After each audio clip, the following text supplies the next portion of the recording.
हमारे सारे लोग तितिर बितिर हो गए थे, कार्यकारिणी पूरी तरह से भंग हो गई थी। यहाँ पर हमारा कोई भी पदाधिकारी नहीं, व्यक्तिगत और व्यवहारिक तौर पर तो हमारे सब अपने, लेकिन संगठनात्मक दृष्टिकोण से अगर देखा जाए तो पूरी की पूरी कार्यकारिणी हमारी भंग थी।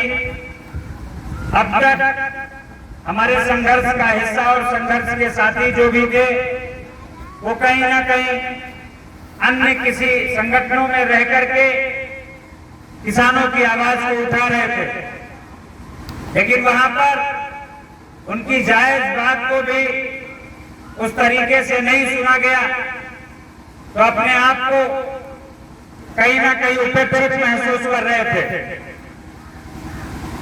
अब फिर से आपके महोली तहसील क्षेत्र का आज ही गठन किया जा रहा है और गठन उन्हीं शर्तों पर किया जा रहा है।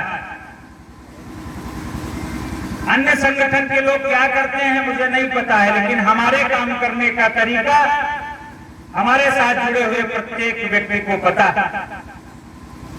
ना मैं रात देखता हूं, ना मैं दिन देखता हूं, ना मैं कोई गुंडा बवाली देखता हूं। मैं हर क्षेत्र में निहत्थे और निडर होकर के जाता हूं। उस क्षेत्र का कौन गुंडा है, कौन बवाली है, मुझसे नहीं मतलब है। मैं किसानों की पीड़ा को जानने के लिए, सुनने के लिए हमेशा जैसे जाता था वैसे ही आगे आता रहूंगा, लेकिन लक्ष्य जरूर निर्धारित होना चाहिए। अगर हमारा काम करने का कोई लक्ष्य नहीं है, जैसे जब हम खेत में अनाज का एक बीज बोते हैं तो हमारा लक्ष्य होता है कि इसमें हम इतनी मेहनत करेंगे कि जब तक एक बीज हमारा राशि में परिवर्तित नहीं हो जाएगा तब तक हम अपने खेत की देखभाल करना बंद नहीं करेंगे। जिस दिन ये उम्मीद का एक बीज हमारी अनाज की राशि में तब्दील हो जाएगा, उस दिन काट करके हम अपने घर लाएंगे, अपने घर की छत डालेंगे, बहन बेटियों के हाथ पीले करेंगे, बुजुर्गों का इलाज कराएंगे, बच्चों की फीस जमा करेंगे। हमारी तमाम उम्मीदें होती हैं। वैसे ही संगठन भी एक पौधा, ये जब पेड़ कभी लगाए गए होंगे तब इनके नीचे छाया नहीं होगी, तब इनके नीचे लोग बैठने नहीं आते होंगे।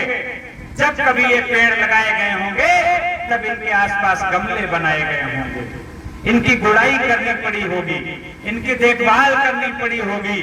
25 पेड़ लगाए गए होंगे तो कुछ समय में 10 पेड़ नष्ट भी हो गए होंगे, उन 10 की जगह फिर 10 लगाए गए होंगे। जैसे बच्चों की परवरिश हमारी माताएं करती हैं, जैसे बच्चों के तेल पानी हमारी माताएं लगाती हैं, वैसे ही इन पेड़ों को भी तेल पानी करना पड़ता है, खाद पानी देना पड़ता है। जब इनकी 10 साल 15 साल तक देखभाल और मेहनत की गई होगी तब आज वृक्ष आपको छाया भी दे रहा है, फल भी दे रहा है और आपके मोक्ष के लिए ये लकड़ियां भी आपको उपलब्ध कराएगा।